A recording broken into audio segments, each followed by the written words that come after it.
ونستغفره ونؤمن به ونتوكل عليه ونعوذ بالله من شرور أنفسنا ومن سيئات أعمالنا من يهده الله فلا مضل له ومن يضلله فلا هادي له ونشهد أن لا إله إلا الله وحده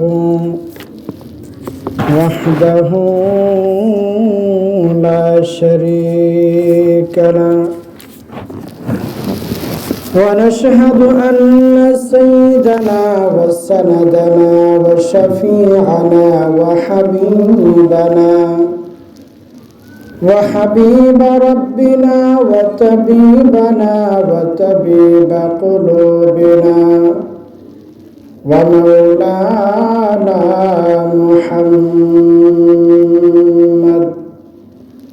محمدا عبد الله ورسوله أرسله بالحق بشيرا ونذيرا وداعيا إلى الله بإذنه وسراجا منيرا أما بعد فقد قال الله تعالى في كلامه المجيد وفي فرقانه الحميد أعوذ بالله من الشيطان الرجيم بسم الله الرحمن الرحيم ثم دنا فتدلى فكان قاب قوسين أو أدنى فأوحى إلى عبده ما أوحى ما كذب الفؤاد ما ترى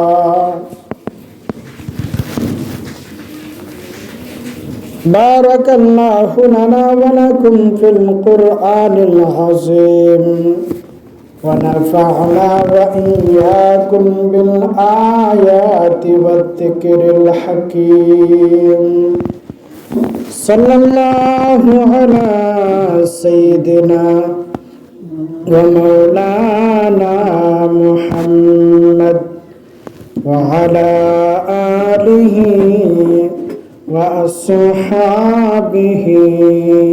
وسلم بلغ العلا بكماله كشف الدجى بجماله حسنت جميع خصاله صلوا عليه وآله لا إله إلا الله لا إله إلا الله لا إله إلا الله لا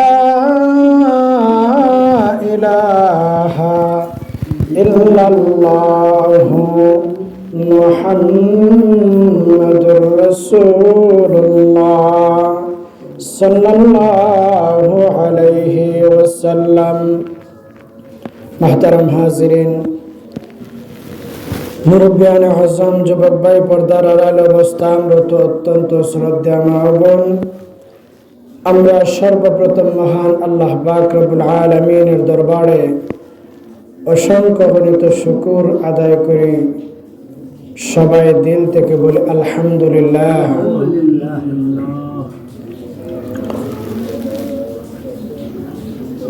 এই রজব মাস উপলক্ষে আমরা এক আলোচনা শুরু করেছিলাম। আল্লাহ পাক রব্বুল আলামিন হযরত মুহাম্মদুর রাসূলুল্লাহ সাল্লাল্লাহু আলাইহি ওয়াসাল্লামকে যত নিয়ামত দান করেছেন, এই নিয়ামতগুলোর মধ্যে যত বড় বড় মুআজিজা আছে,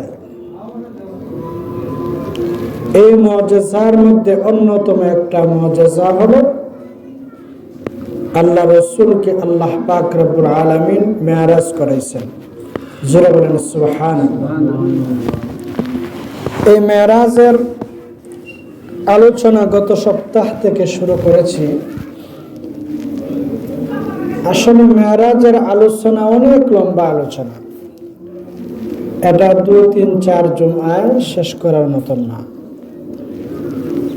তারপরেও বোঝার জন্য সংক্ষিপ্ত আকারে যতটুকু আমাদের প্রয়োজন ততটুকু আলোচনার ইচ্ছা আমরা করি, চেষ্টাও করি। এই মেরাজের আলোচনাটাকে আমি 3 ভাগে ভাগ করে আলোচনা করি। প্রথম ভাগ হলো বাইতুল্লাহ থেকে বাইতুল মুকাদ্দাস পর্যন্ত। দ্বিতীয় ভাগ হলো বাইতুল মুকাদ্দাস থেকে আরশে আজিমে যাওয়ার পৌঁছার আগ পর্যন্ত। তৃতীয় ভাগ হলো আরশে আজিমের মধ্যে আল্লাহর সাথে সাক্ষাৎ, এই আলোচনা তৃতীয় ভাগে। আর চতুর্থ অংশে খাতেমা দ্বারা একটা পরিশিষ্ট দ্বারা শেষ করার চেষ্টা করি। শেষ অংশে আলোচনা হবে এই মেরাজ সম্পর্কে, মেরাজ থেকে আমাদের শিক্ষা এবং বেঈমান কাফের মুশরিকেরা মেরাজ সম্পর্কে কি আলোচনা তারা করছে, সাহাবায়ে কেরামের মধ্যে কি প্রতিক্রিয়া ছিল, বেঈমান কাফের মুশরিকদের মধ্যে এই মেরাজ নিয়ে কি প্রতিক্রিয়া ছিল। এই 4টা অংশের প্রথম অংশের আলোচনা মোটামুটি বাইতুল্লাহ থেকে বাইতুল মুকাদ্দাস এর আলোচনা আল্লাহ পাক রব্বুল আলামিন সূরাতুল বনী ইসরাঈলের প্রথম আয়াতের মধ্যেই করছেন। সুবহানাল্লাযী আসরা বিআবদিহি লাইলাম মিনাল মাসজিদিল হারাম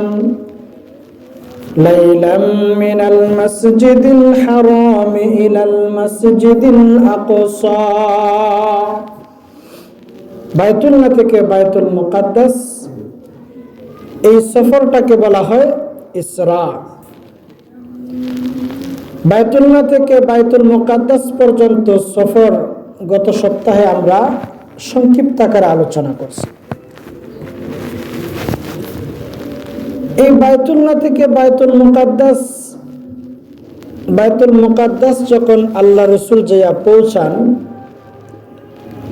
বাইতুল মুকাদ্দাস যাওয়ার আগে আল্লাহ পাক রব্বুল আলামিন আল্লাহর হাবিবকে অনেক অলৌকিক বিষয় দেখাইছেন, যেগুলো আমরা মোটামুটি কয়েকটা গত সপ্তাহে আলোচনা করছি। আরো অনেকগুলো আছে যেগুলো সময় স্বল্পতার কারণে আলোচনা করার অবকাশ নাই, এজন্য আজকে আর সেই দিকে যাচ্ছে না। দ্বিতীয় পয়েন্টে যে আমরা আলোচনা বাইতুল মুকাদ্দাস থেকে আরশে আজিম এই পর্যন্তই চেষ্টা করব। তো যাই হোক, বাইতুল্লাহ থেকে বাইতুল মুকাদ্দাস আল্লাহ রাসূল সাল্লাল্লাহু আলাইহি সাল্লাম গিয়ে পৌঁছান। বাইতুল মুকাদ্দাস বর্তমান প্যালেস্টাইন বা ফিলিস্তিন এই ফিলিস্তিনের মধ্যে বায়তুল মুকাদ্দাস উপস্থিত। এই বায়তুল মুকাদ্দাস একসময় মুসলমানদের কিবলা ছিল এবং এই বায়তুল মুকাদ্দাসের আশপাশে হাজারো নবী রাসূল এখানে আসছেন এবং অনেক নবী রাসূলদের সমাধি সেখানে রয়েছে। এবং এই বায়তুল মুকাদ্দাস পৃথিবীর বুকে সর্বশ্রেষ্ঠ জায়গা, যেগুলো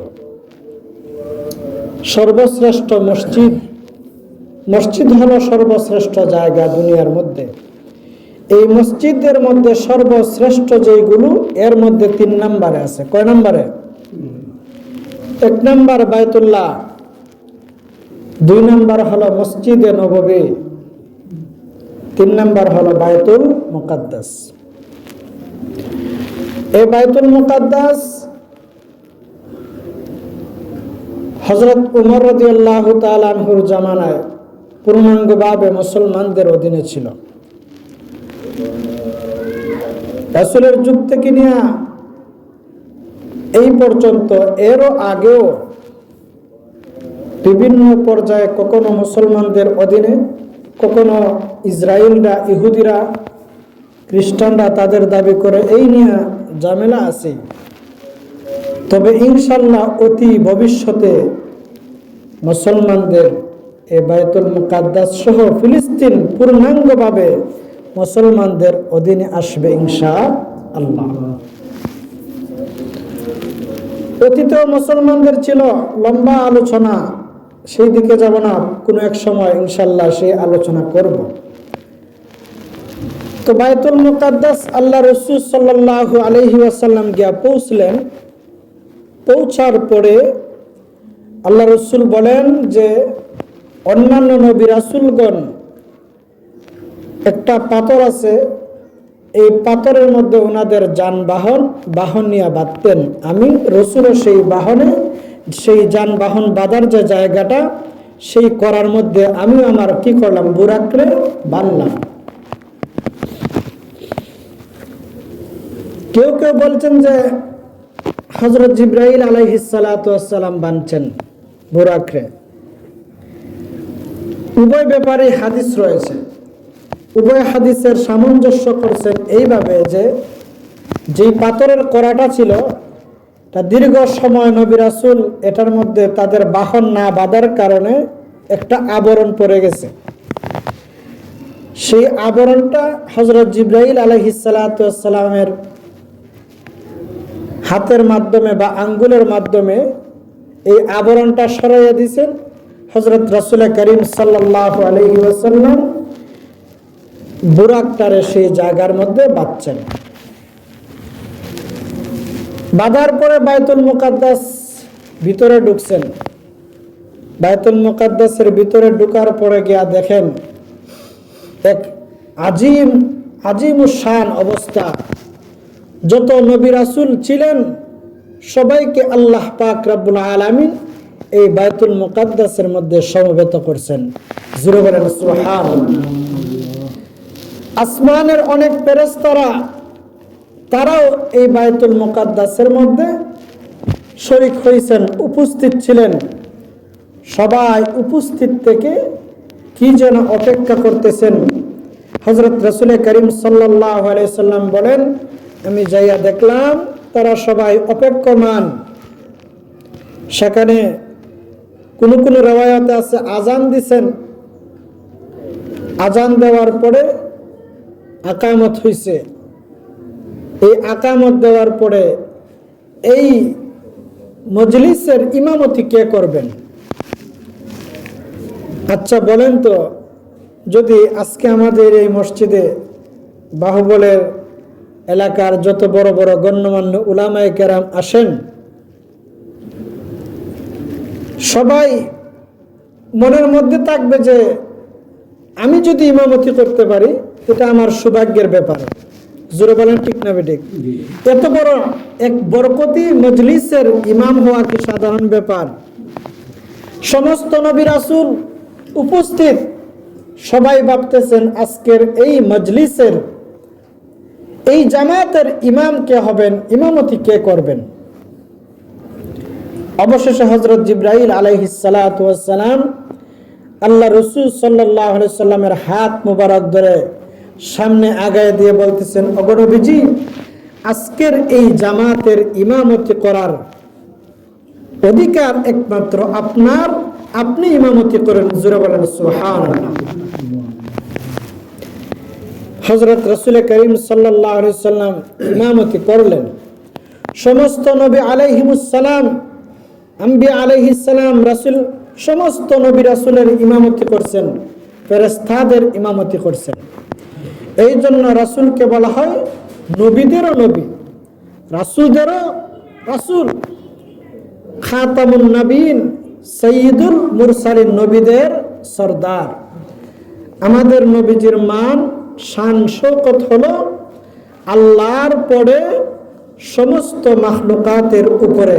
জোরে বলেন ঠিক না বেঠিক? এটা আমরা বিশ্বাস করি। আহলে সুন্নাত ওয়াল জামাতের আকীদা এটাই, নবীর ইজ্জত সম্মান হলো আল্লাহর পরে সকল মাখলুকাতের উপরে। জোরে বলেন সুবহানাল্লাহ।